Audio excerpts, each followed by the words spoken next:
It's a huge honor to attend this event as a blog ambassador and also to be here to host a panel of people that inspire me every day and I know inspire you because they are wonderful raconteurs, they do beautiful design work, and have other hidden talents that we don't know about that we're going to dig into a little bit today. So today's panel is about the topic of La Cienega Design Quarter, Legends of Design, Where Do Muses Dwell? And we're going to talk about chasing the muse. And I think for everyone in their life, everyone that's creative and that does something that inspires them has a reference point in their life. And it can be anything, and I think that's what excited me about this topic. Inspiration can come from so many varied places, and we just don't know what's going to strike us, whether we're walking down the street, whether we're having dinner with a friend, or whether we're flipping through our Instagram feed. I'm Marissa Marcantonio, and I was a magazine editor for many years and have a design blog called Style Beat. And it is so cool to return to this event. I came to the first year of La Cienega Design Quarter, and what Lee Stanton has built is just tremendous. So here's to Lee.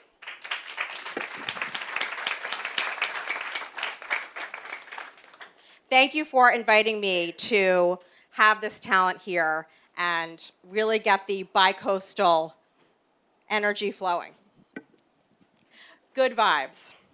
So I think we should dig in right away. I'm going to introduce the group I have here, and then we're going to go through what inspires them and who their muses are. So we're joined by Hutton Wilkinson. I'm inspired by Helen Keller. Hutton's design theory, more is more, is something that I think is so valuable in today's world because it shows glamour still exists. Then we have Celery Kemble, someone who inspires me tremendously and has recently finished a stunning resort in the Dominican Republic that channels old world 1950s resort style that's incredibly fun and has a vivacious, joyous sensibility. Welcome, Celery.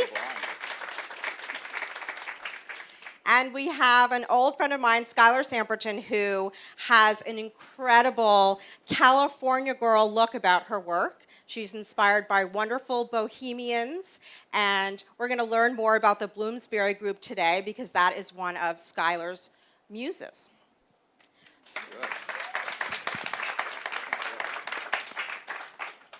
So I want to kick things off talking about where muses dwell. Where do muses live for you? I think everyone has a completely different touch point. But I want to dig right in, Hutton, and talk about old Hollywood. Yeah, my muses live my muses dwell at Forest Lawn, and apparently. And my father and grandfather were architects in Los Angeles since 1918. And so I grew up here, and I always was supposed to be an architect. And even in kindergarten, I was playing with blocks. And I wasn't very bright then, it's like I'm not very bright now. And, and you're supposed to raise your hand, and the teacher says, what do you want to build? And so anyways, so I had my hand up, and then she called on Jimmy or someone, and he said, I want to build a firehouse. And who wants to help Jimmy build the firehouse? I forgot to put my hand down, and I had to build a goddamn firehouse. And the whole time I was building that down, I was like, my father builds mansions. I'm not building firehouse. We have to build mansion. So, I was sort of an elitist back then.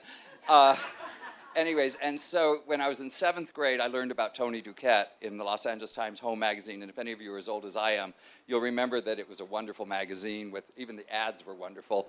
So I showed it to he was living in a silent film studio up at the corner of Robertson and Keith, just one block above Santa Monica Boulevard.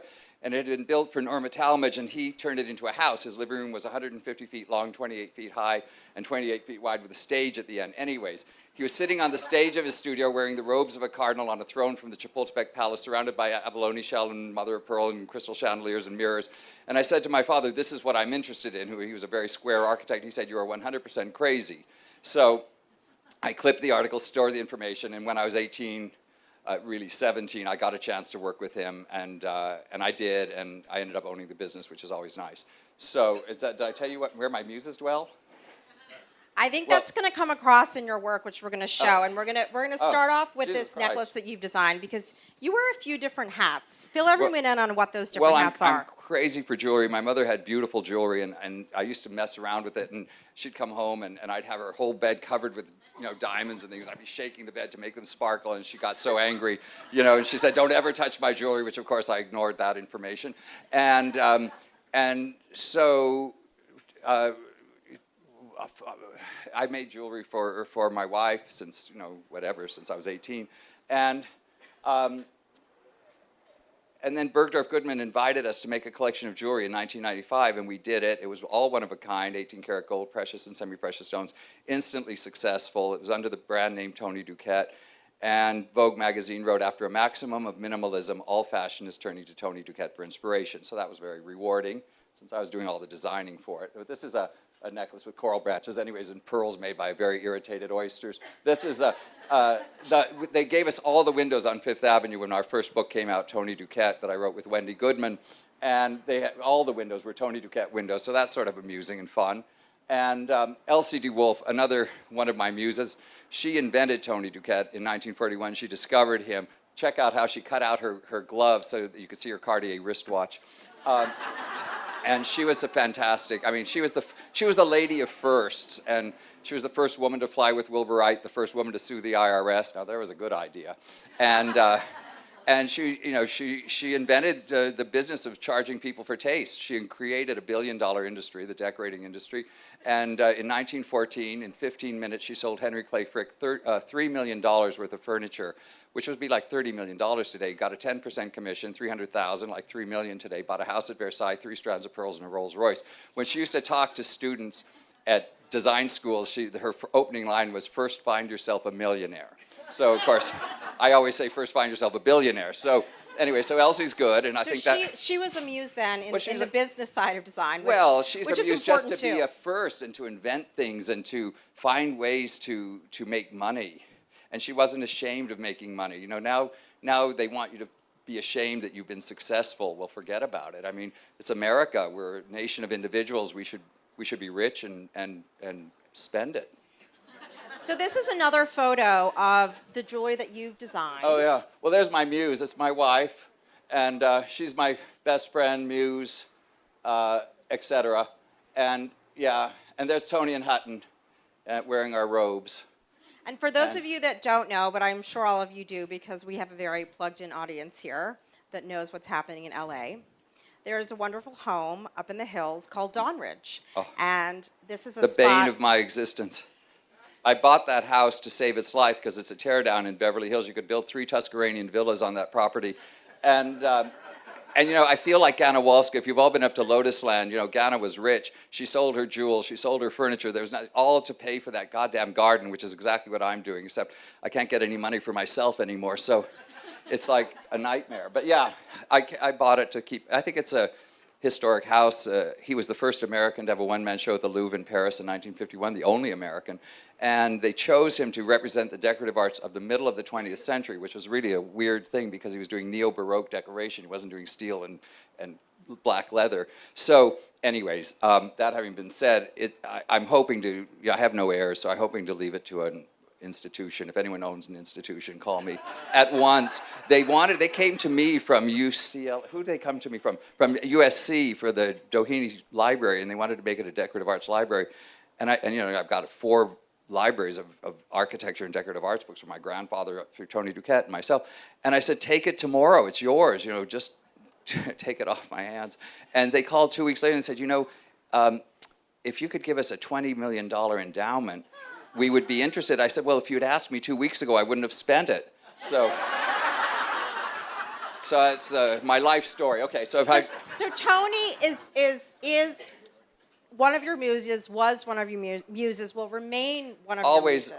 Always, because he never compromised. If he said you're going to do it this way and the client said they didn't want it, he'd just walk off the job. It was just, he never compromised. That's why his work was so good.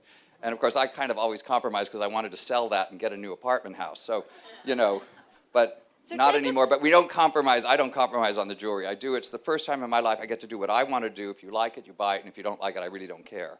So, So you have many inspiration points in your work, and I'd love for you to take us through my God. where we are here. Oh, well, okay, so I had a list when I was in like 17 years old, and I wanted to meet Tony Duquette, did it. Wanted to meet Carlos de Baistegui, didn't quite do it, but I went to a big ball at Versailles, which was great, and I was friends with his nephew who inherited everything. And Oliver Messel, right here, showing here, big inspiration for me, and I did know him. I met him through Tony, and he's just. I have in my house. I bought monkeys made by Oliver Messel, which were cool. So that's that.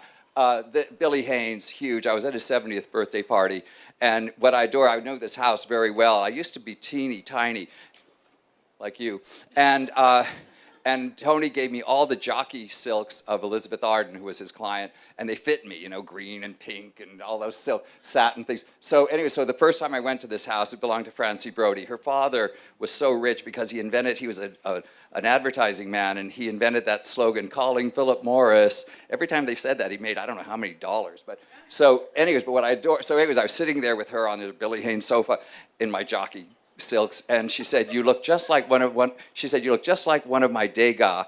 And I turned around, and there they all were, all the horses with jockeys by Degas, dozens of them like that. So that was pretty cool. But this I loved because she hired Matisse. She ordered this mural by Matisse, and when it arrived, she sent it back to him with a note, said, "Try again."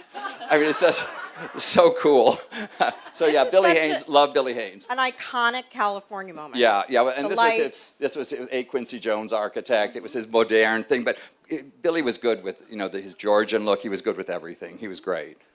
And then we have this amazing Lux well, that's moment. the palazzo we did on the Grand Canal in Venice, the Palazzo Brandolini. But I put this in because, this answers a question later on.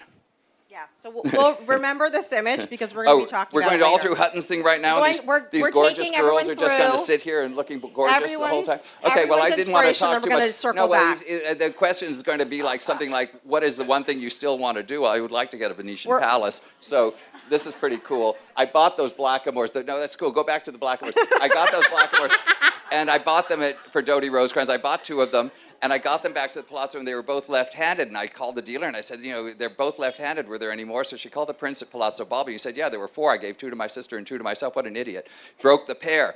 So I was able to buy the other 2, which was great. And then my client, she died at 96 years old. She was. I have to interrupt you because I bought the moldings from. Oh, Get out of here. See, You it all did? comes back. It You all got the ties molding? in. Oh, how divine. They're sitting in storage. They were woven on 18th century looms on the Grand Canal across from the train station. It's called Bevilacqua, and it's the best tourist visit in Venice. If you ever go to Venice, go to Bevilacqua and watch them weaving the silks 4 inches a day. It's unbelievable. But anyways, I bought them back. I had a deal with her that I could buy anything back at what she paid for it. And so she gave up the palazzo before she died, and she said, what do you want? So I had a list. It was like $400,000 worth, and I went to her house in San Francisco, and I said, this is what I want, and willing to pay for. And her son came in and said, we have to get fair market value for this stuff. And I said, if you think you can get more money for it than what we charged your mother, you be my guest, So I waited until auction, and I got everything for nothing. What she paid $60,000 for, I got for $9,000. So it was really cool. But I got those back. And What did I get? yeah, you got the moldings. Oh, okay. Didn't you? Got the blackamoors. I got the blackamours. What did you get? The moldings. Yeah, that's all you get, too. You didn't get the paintings. Anyways, and then there's a question coming up about what is it that we don't know about you? Well, you didn't know that I could read and write. So, but I've written books, and I love writing books, and I've got a new book coming out with my co-author, Manfred Kunert, who it's on the last 10 years of Elsie de Wolf's life and the first 10 years of Tony Duquette's career, because they were together for those 10 years, and it's the nuttiest, crazy, rip-roaring story you've ever heard, because it starts the day the Nazis cross the Maginot Line, and she comes to Beverly Hills, and her house at Versailles is taken over as Nazi headquarters, and it ends the day she dies. And it's a great book coming out in August. So anyway, so I've written these books, More is More, all that stuff. I don't Back even to know your what this is about. inspiration. What is this my inspiration of? What is this? Tony. Oh, no, this is entertaining. You're going to ask me a question, how do you entertain? Yes. I entertain. Go back. We're go getting back. there. We're getting there. I entertain- Everyone has to have their moment in the spotlight. Is this mine? This is your time to tell us all about what inspires you, and then we're going to hear from And then everyone, and then circle back. You are, because and these are the learn. pictures that go with that. We're going to learn more and unpeel Well, the layers listen, on that onion. Giving a party, I see, you didn't explain all that to me because I'm not very bright. So I'd say I do have an assistant, which is pretty heartbreaking. And I said to him, I call long distance from wherever I am in the world. I said, look, forget about the job, forget about the carpets and things like that. I want to know what the guest list is. I want to know that the food's been ordered for that party. I want to know what the flowers, the whole thing. So giving parties to me is much more important than anything. And he gives them anything. like no one else. Well, and I've been hired to do parties, and the one I did in Palm Beach a couple of weeks ago I had $1 million budget for the night, which was really nice. How and nice. I exceeded it. So, next. And this is my muse, Dodie Rosecrans. Look at her. She backed John Galliano in business. She's wearing 2 Tony Duquette necklaces. She always wore 2. If she could put it around her neck, she'd buy it. It didn't make the slightest difference. And, Okay, so this, we need to stop and pause a minute. So this goes to entertaining and what inspires you. That's what I used to look like You need to tell us before I went to the gym. what inspired a merman and putting him in the middle of a table. This is the party I gave a couple of weeks ago in Palm Beach. I did the decor. And so it was a circus ball. All the tablecloths are hand-painted. These giant mirrors, the mirrors are 12 feet tall by 8 feet wide. The circus wagons, they're about this big. They're antique. And What inspired the mermaid, him? well, I had to have something. So for hors d'oeuvres, so he's standing, there's a hole in the middle of the table. So he's an hors d'oeuvre. Yeah, well, the definition of a mermaid is too much fish to eat, too little woman to love. But anyways, there he is, and he's on wheels, and he walks around the room very slowly. But go on. And then this is another party. That was what, we had this big backdrop painted to look like the Amber Palace in Jaipur, and the chairs from India and all that stuff. Yeah. Well, thank you for taking us Is that through it? that, because that history of glamour in Hollywood is something a lot of people don't know. Well, this isn't glamour in Hollywood. This is like recent. We keep doing it. And we the keep fact doing that it. this still exists, entertaining in Well- this way, I think is Well, look, breathtaking. I designed dishes for Mataheta, and the whole thing is it's not how do you sell the dishes. I mean, no one's going to buy them. It doesn't make the slightest difference. You're not buying them to eat off of. You're buying them because they're beautiful. Why do you buy? I buy sets and sets of dishes at auction and stuff because they're so beautiful. But all of these young people today, they brag about how they haven't even ever unpacked their wedding china. That's nothing to brag about. My God, it's so easy now with takeout food and all of that. Even in the 60s, they were taking their silver platters to Kentucky Fried Chicken and having it put on there so it looked like they cooked it. I don't understand people that don't entertain at home. I don't get it. They think that if they invite you to a charity ball for $100 or $500 that they've entertained you. It's not. That's not entertaining. That's just gruesome. Well, I That's think all. you've set the tone for Okay. how to entertain right. And I think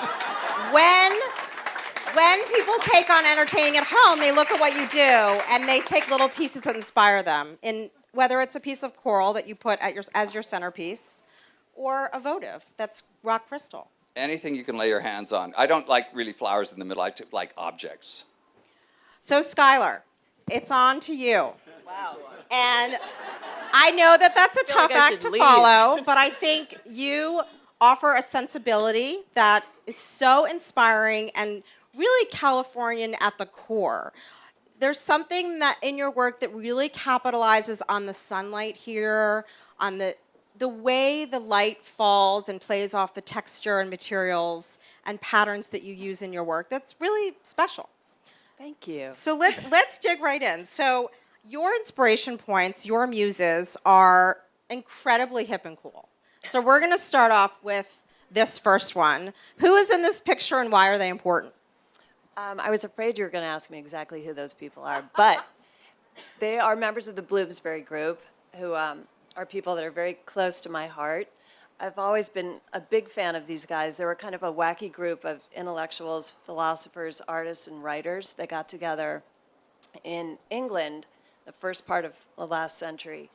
And they lived together in this incredibly cool place called Charleston, which I've used as inspiration for a few things that I've done.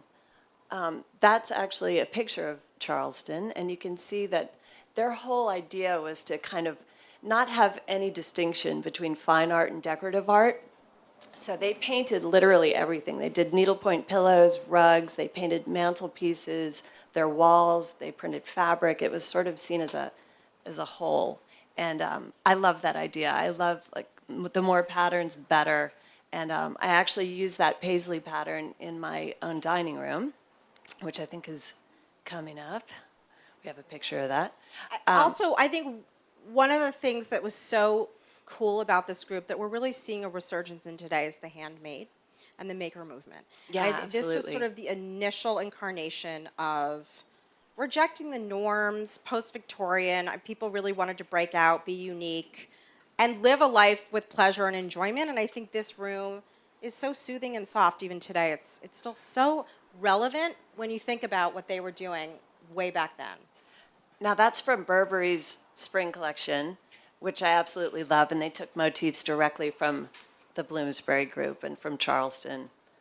And I wish I could have one of those, but unfortunately, not yet. That's another shot from the show, and it just shows all the pattern that they used, and I just love the mix of the colors and just the richness of it all. So where does something like this as a muse and what this collection means come into your work? How does it come into play? Well, I personally love a lot of pattern. I love color. I try to use it as often as I can. I find that some clients are not completely comfortable with that much, and I understand it. I mean, I've taken some pretty major risks in my own place, but I don't expect everybody to kind of get that. But in a perfect world, I try to just push some individuality and some interest that way. So that's another picture from Charleston that shows that big oversized paisley pattern, which I just loved, and I did that in my dining room. That's This my is your dining room.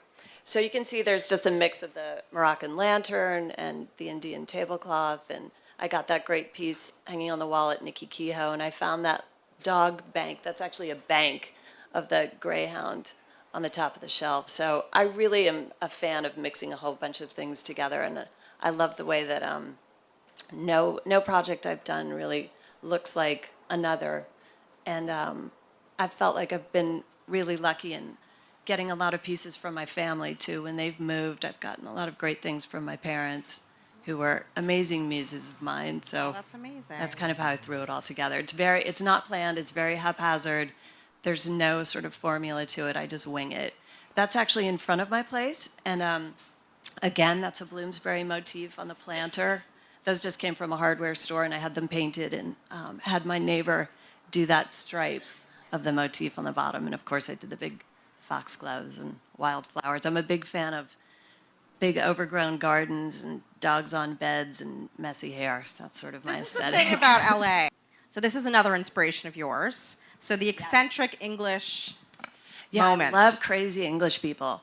And I actually was lucky enough to spend a couple nights at Ashcombe, which is where this was taken. It was Cecil Beaton's place in England. And that's obviously Madonna standing on a very rumply-looking chintz-covered sofa. That's another one of my favorite aesthetics. Again, sort of relaxed, unpredictable, messy, not really too precious. That house was great. So when you Really- spent the night there, what impression did it leave on you when you came home? It was Thinking of it that was experience. pretty amazing. I mean, the grounds are beautiful, and we actually stayed in the studio, which was it was a smaller place. It wasn't the main house, but it was covered with those antlers and big sort of dilapidated sofas, and I just thought it was amazing. Really sort of rustic and a bit industrial. And I peeked through the main house, but Quintessentially English, a little Yeah. threadbare. exactly. And I love this picture. This is one of my favorites. It's Stella Tennant with her grandmother. And that just says it all to me. It's sort of like the old and the new, and just that sort of relaxed, rebellious feel. And I know that the Duchess of Devonshire was a bit of an eccentric, and I just think she's the coolest. I just love that the two of them are related, and I think it's just a fabulous picture that sort of sums up everything I love. She's one of my muses as well. I think what she created, and she was just such a force who kept pushing forward and never let anything hold her back. And whether it was selling eggs in her farm shop on her property, to moving out of the main house into the cottage and making it so charming and livable, she has this in her DNA where she's had such an amazing life and career that she just knows instinctively how to create a space that's warm and welcoming, and clearly has very cool offspring as well.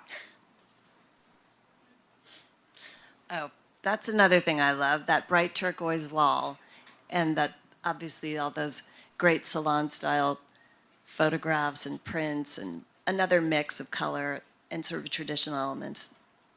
And I've got a space in my place that looks somewhat like that. I've used a really bright paint for one of the transitional spaces at my place. It's again really bright turquoise, and I have a ton of things hung on it on the wall, and I've got all sorts of like weird necklaces and photographs and paintings and sketches and plates. And I found this space.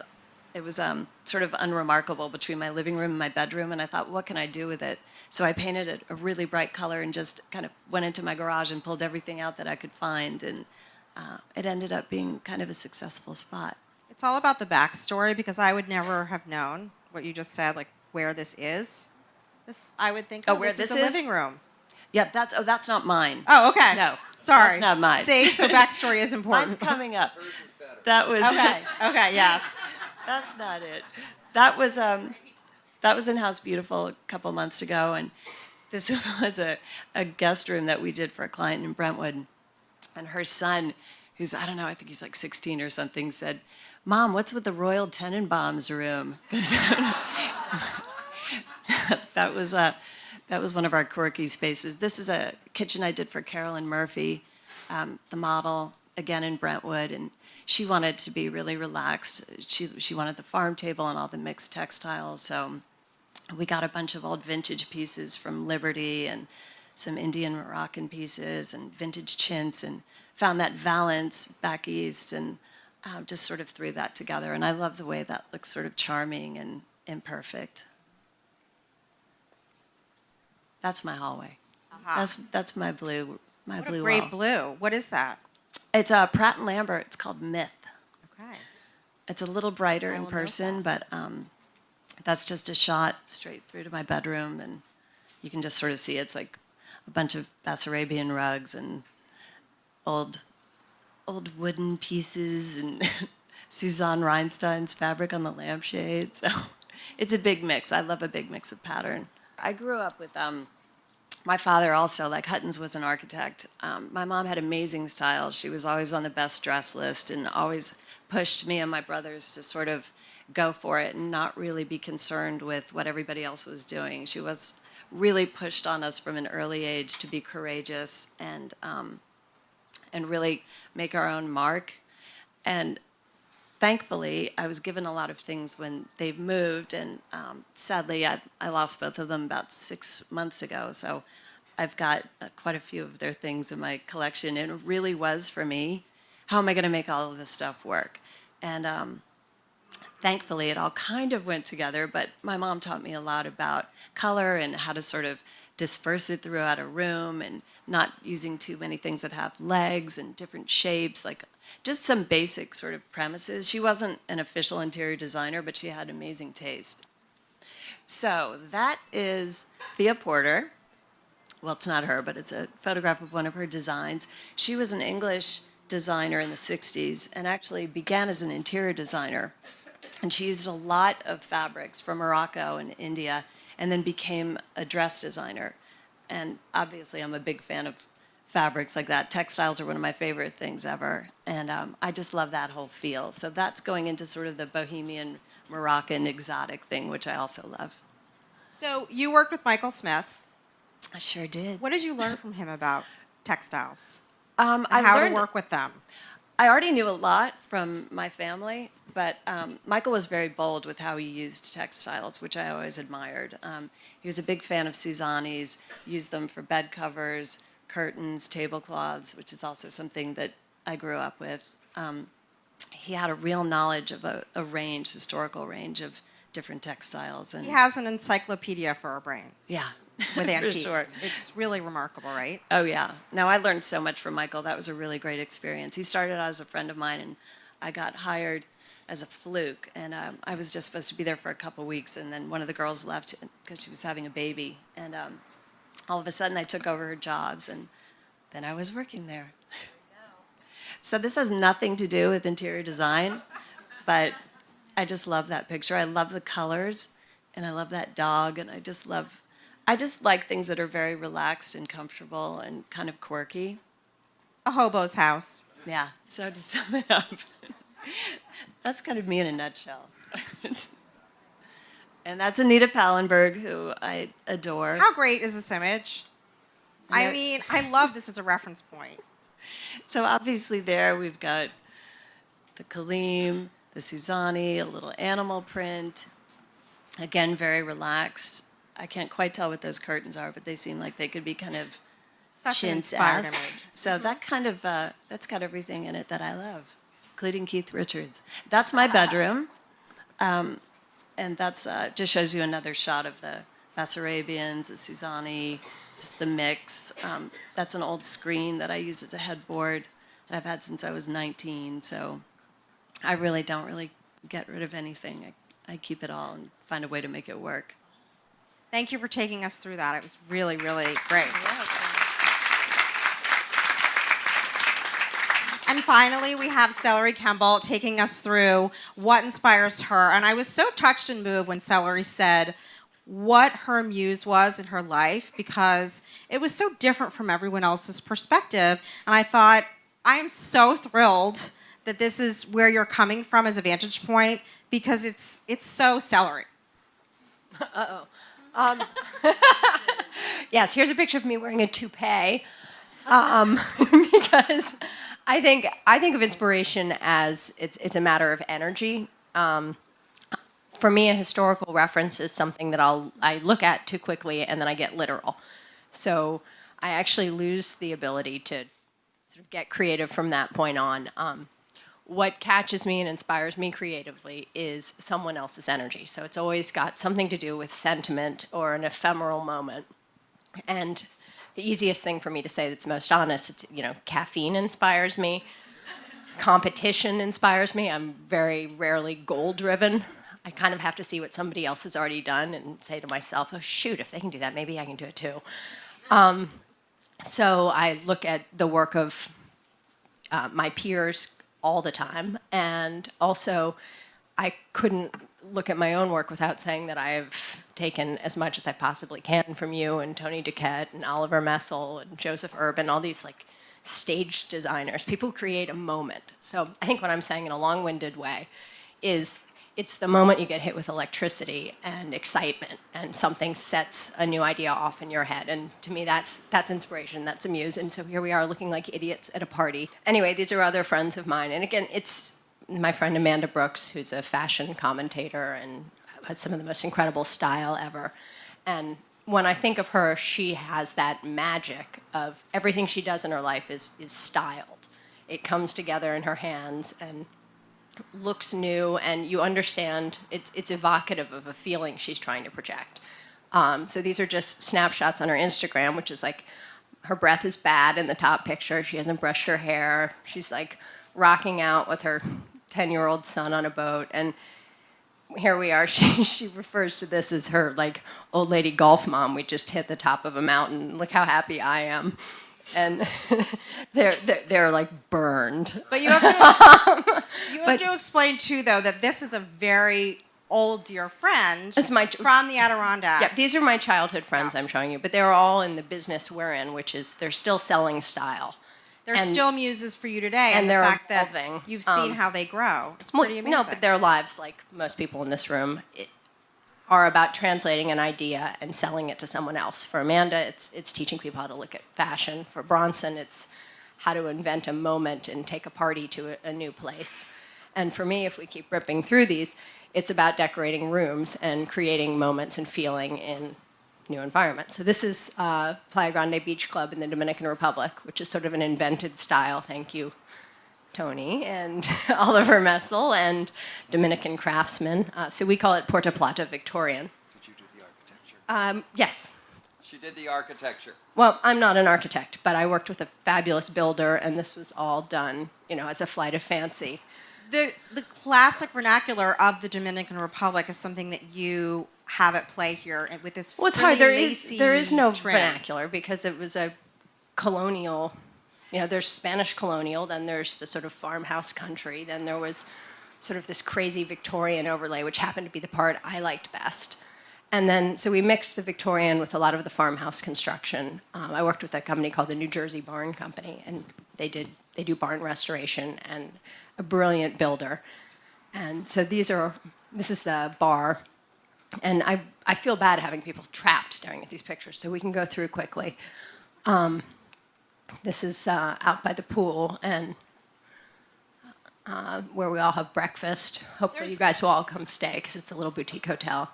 I wrote about this on my blog, and I was so taken with the sense of place that you've achieved here. This is a place you go to get away with your family. It's a resort. It's right on the beach. And you're totally transported. It's tropical, it's charming, it's personal. How do you get all of those different elements to be something entirely new together? I was just playing with some of my favorite times, and to me they're just fantasies. I didn't live in Palm Beach in the 1930s. I don't remember. I wasn't there for the 60s. I don't remember most of the 70s, but I've composed these things. And so there is a lot of Palm Beach meets sort of fanciful North African trips, and they're my monsters. And This was that great shoot that appeared in Architectural Digest. You guys are having fun, carefree, barefoot, and enjoying a my vacation. littlest had just wet his pants, so they sat him on the floor so you couldn't see the wet spot. And so this is, oh good, you're cutting me off, I hope.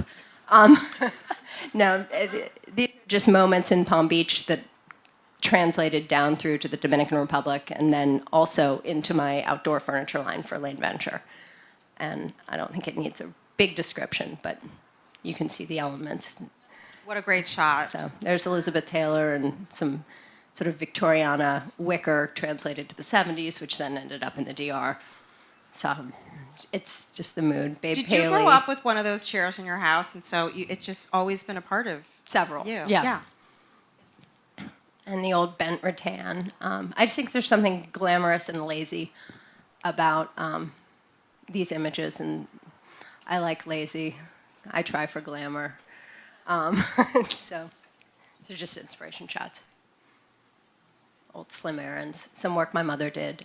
She's a designer, and we work together in Palm Beach, so she's always teaching me. These are dresses from one of my best friends, Lila Rose, and this is all coincidental. There's no inspiration happening here. But this shows how, at the same time, her fabrics and the wallpapers I was working on for Schumacher completely collided and looked as if we'd been copying each other, and we had no idea what we were working on. More of her dresses. See the pants, my dress. The facade that's down the road. But her work does inspire a lot of mine, because as she changes a little bit and becomes more modern, I see what it is that's driving her, and it becomes appealing to me. So that's how. It's a simple theme. Friendships are what inspire things, but they're also what move my needle from one point of view to another. One of my favorite pieces are those chairs on the upper right, the lollipop chair with that wonderful wavy border. They have such personality. The wicker skirt. Yeah, those are from Lane Venture, from my outdoor line that's just come out. And there's my mom. At the end of the day, always the most inspirational, and more of a teacher than a muse, so I just follow in her footsteps. Thank you all for sharing your work and your muses. Totally different vantage points.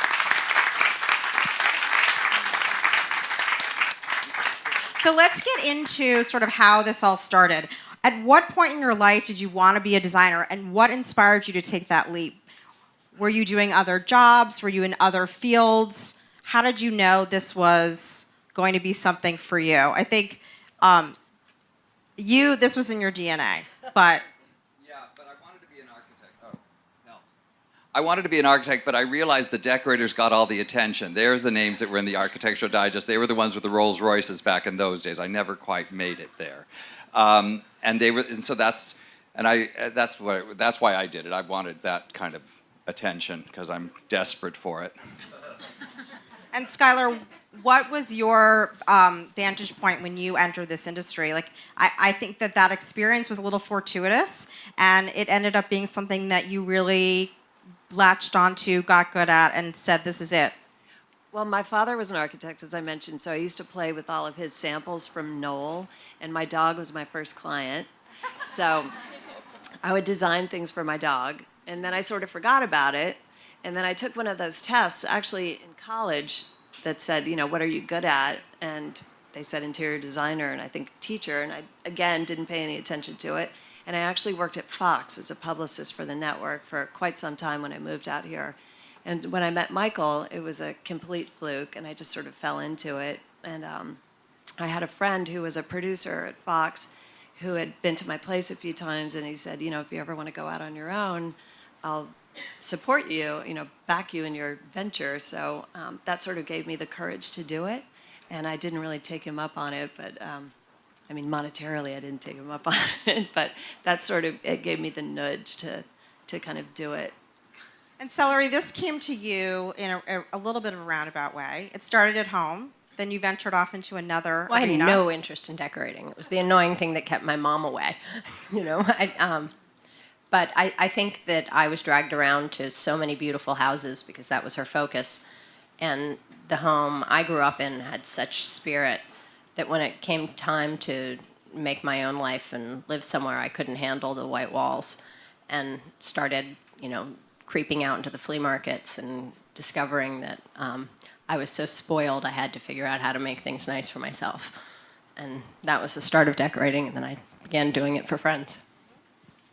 So I think there's a different time in everyone's life in their career where they start to really get their footing. They feel like things are going well, and getting published as a designer is a really nice tip of the hat to a designer to feel like they've arrived. So what was the moment for you where you really felt like you arrived, Hutton? I sold an oriental carpet to my first client, got 2 speeding tickets getting to the bank with the money, and bought my first apartment house. And it's the truth. And there you Remember have it. the days when you could make money in this business? It was so great. It was so great. And what was that moment for you, Celery? Well, I think it's happening now when I see people who've bought furniture I designed and they're putting pictures on Instagram and they're saying, look at my dining chairs, blah, blah, blah, blah, blah. And then it says @Celery, so it shows up in my inbox. And seeing these things out there and getting used by other people, I'm like, whoa! It's a lot bigger than seeing my name in the phone book. It's a killer moment. Yeah. How about you? I did a house in Greece for a major movie star, and that made me laugh. I couldn't believe it. It was pretty brutal flying over there, and the weather was horrible. I was by myself, and it was a nightmare. And then I thought, God, but this is pretty amazing that I'm doing this, because when you create something from nothing, and all of a sudden you kind of slap yourself and have that moment of, God, I've really accomplished something. It makes you feel pretty great. So as all of you walk around and see the window designs and get inspired by what people have created out here on the street and in the showrooms, we all take a little piece of that home with us back into what we do in our everyday lives. And I think being in a new environment, being around friends, meeting new friends, and being here is just an incredible catalyst. So for each of you, when you think about your muses, how has that become something that really strikes you at your core? How does that affect your everyday life, and how does that translate itself into your work? They're just with you all the time, that's all. It's just constant inspiration. The voice And in your head. That's some other voice. That was like, it's like saint or sinner. I don't know what the difference, but I think it's adorable is that we all sort of have the same muses in the Bloomsbury group and the whole thing. We're all a layered And- bunch of mess. Yeah, but when you say Joseph Urban and Oliver Messel, and though they're all Carlos de Bastegui and Baron de Rady, they're all those tastemakers. But they all made their money before the invention of income tax. Figure it out. They got to keep the money that they made. So remember that next time you vote. There's this question that I think is something that I really want to know, because I know all of you, but it's always that next layer of getting to know someone more. What is something about each of you that no one knows you're good at? I mean, you're an interior designer, that's where you make your mark, but what is something that you can do that no one knows? Are you this amazing painter that does work that has never seen the light of day? What is it that nobody knows? And Celery's going to kick us off, because I think she might have something good. No, I'm cracking myself up, and I'm not able to say what I'm thinking. Now, I would have to say the thing that nobody knows about me is that I am probably a bigger glutton than anyone in this room, and I'm certain I can out-eat them. And also that I have a encyclopedic memory when it comes to what was on a menu and what everybody ordered and what I ate and what we thought. And you could sit me down and I could tell you around the table what everybody ordered and what I would order again. It's amazing. It's a massive waste of space, but that's hidden talent. That's what happens. Hidden talent. And Skylar, what is that for you? I go all out for costume parties. Anything that requires any kind of dressing up, I'm really into that. Like, I'll go get my hair done, and I've got massive things to draw on from my mom. We never threw anything away in my house, so my place looks a bit like a storage unit right now, but it's really good for anyone that's got any sort of theme party. If any of you all are going anywhere, no matter what it is, I got you covered. Celery needs to make sure that you meet Bronson Van Wyck, because I know clearly you Bronson. two are going to hit it off. Okay. Costume party central, right? Oh, yeah.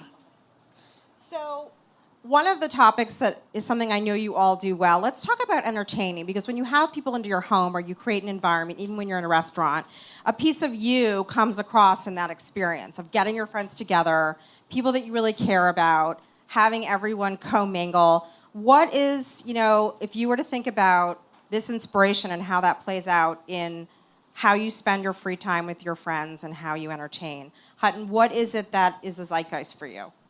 Well, when I give a party, it's like I give 3 parties, because there's the party that I'm planning, then there's the party that actually happens, and then there's the party that I wish it had been.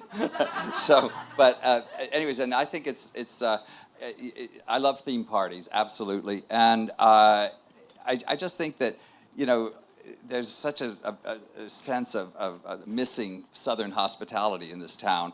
You can invite someone 100 times and they'll never invite you back for a hamburger. It's really kind of sad. And I'm not looking for tit for tat, but it's always nice to get an invitation to go to a movie and a Coke or something.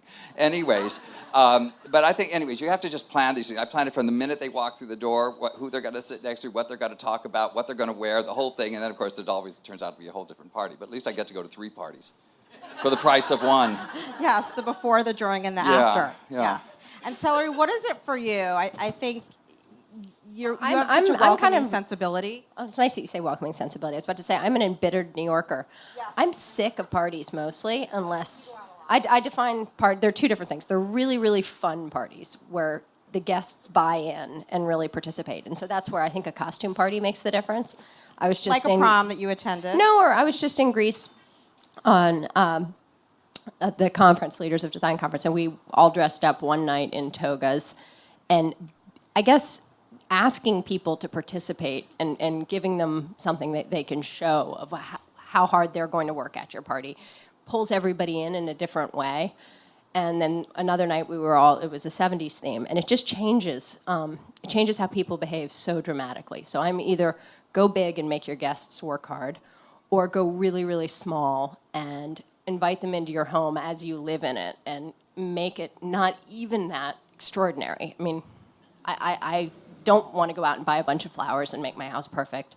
I'd like my guests to know where things are in my kitchen and make themselves a cocktail and sit with me and experience my house and my home in a way that's like engaging and in my life. So I think I'm kind of polar on parties. Like, throw a great one, I'll come, or come sit in my house and, squeeze lemons with me. And Skylar's just going to have a great theme party and make sure that everyone borrows something from her collection. Exactly. I've been lucky enough to know a lot of amazing musicians, and I have to say one of my favorite things to do is to go to somebody's house in Nashville. You were saying how great the South is, and I find that just so welcoming down there, and I think some of the best times I've had are just going over to somebody's house and having everybody pull out their, whatever they're good at instrument-wise, and just see where the night goes. I think Celery hit the nail on the head, though. It's hard work to be a good guest. You know what I'm saying? And a lot of people think they can just go to a party and sit there and be boring. You know, you got to be a good guest. You got to dress. You got to perform. And LCD Wolf called them trained seals. And if you were a trained seal, you got invited back. But You can't just sit in the corner, nurse your drink, but, you know, and you think have that to, you're fun. you have to perform. It's not just enough to attend. Yeah. Right? Yep. Got it. We're going to switch gears. What will your design legacy be? And how do you want to be looked at as a muse years from now if you were a muse to someone else? You looking at me? I always wanted to be an arbiter of taste. I don't know if it's ever going to happen, but you know. And I once said to Tony Duquette, I wish I could be remembered as an eccentric collector of staircases. I said, someday, do you think I could be remembered as an eccentric collector of staircases? He said, someday.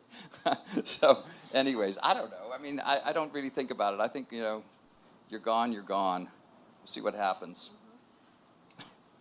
I think for me, a legacy that you're leaving literally every time you create something new is this magic that comes from the interiors that you create are so layered and varied and taken from different times that you cannot replicate that in any way, shape, or form. If someone else tried to do it, it's distinctly you. I think the problem with design or decor is that it's doomed to destruction. You know, they get divorced, they buy a new house, they, you know, whatever, they go bankrupt. That's all my clients do, and take full credit. And you know, and so design, decor, whatever you want to say, is doomed to destruction. So it's the legacy is all sort of legendary. It's fleeting. It's fleeting. It's fleeting, but it's legendary. I'm going to fight you on that. Oh, goody. Because, I mean, I guess I'm never making enough money to say it's the takeaway that counted. I think for me, it's that when kids look back at pictures of their house 15 years ago and you see, you know, you're little and in the background, they remember the fabric that was on the sofa. And it's creating these environments that people can become sentimental and remember their personal history or share with their friends. So I have been so influenced by the house I grew up in, my mother's house, that I get like weepy when I talk about it. So I like to think that I've left a legacy for all these different families of like incredible. Well, yes, but that's sort of what I'm saying. It's the actuality is doomed to destruction, but the memories are there, and these stories that we think about, Cecil Beaton, Oliver Messel, LCD Wolf, Tony Duquette, it's all legendary. In other words, you can say anything you want. You can say that the walls were made out of real malachite when they were really malachite printed cotton. Because, you know, all we have nobody are knows. the pictures, but you have the stories. That's right, and I can make them up. You know, so, you know, you embellish. It's all about embellishment. So all of these things of LCD Wolf and all that leopard skin and lucite and stuff, and, you know, beige, my color when she saw the Parthenon and all that. I mean, so, but yeah, it's the memories. I like your idea of memories. I love memories. I have a very bad brain, but I like the idea of Perception it. is reality, right? Exactly. It's just because it isn't true doesn't mean it's not absolutely real. And how about for you, Skylar? I always find it pretty satisfying when a client says that they never go into a particular room, and then you can walk in and kind of lay some fresh eyes on it and give them a new perspective and just move the furniture around a bit, get them some new pieces, and then all of a sudden they're using the room in a different way and they're enjoying it and they're actually spending time in it, because I think we've all probably worked on projects where people just say, you know, oh, we never go in that room. And so I find that pretty great to be able to sort of change their lives for the better, to have them use their things, use their houses, and just live more comfortably. And if you were to inspire someone as their muse, what would the title of your musical be? My musical? My musical? When your story goes to Broadway, what's the title of your musical going to be? Well, since I'm a recovering decorator, mine would be Decoration, It's Cause and Cure. And just to give a shout out, this was Joe Lucas's idea because he said muse equals musical. And if you know Joe Lucas, and he has a very theatrical sensibility, you can find him behind his desk up the road at Harbinger. go talk to him because I think he'll enjoy visiting with you. And Celery, what's the title of your musical? I mean, it changes every day. Today it would be Don't Sit on the Glass. Watch out for glasses of water on No, tables. I think I am like I hope bleeding, you're okay. bleeding into the chair. Don't sit on the microphone. Yes, that's true. Is I'm going to yours? say anything goes. I like it. I like it. That's a great note to end on, too, because as we know, life is a journey, right? So it's true. At the end of the day, it works. So thank you for joining us. And I think this was such a fun group to have.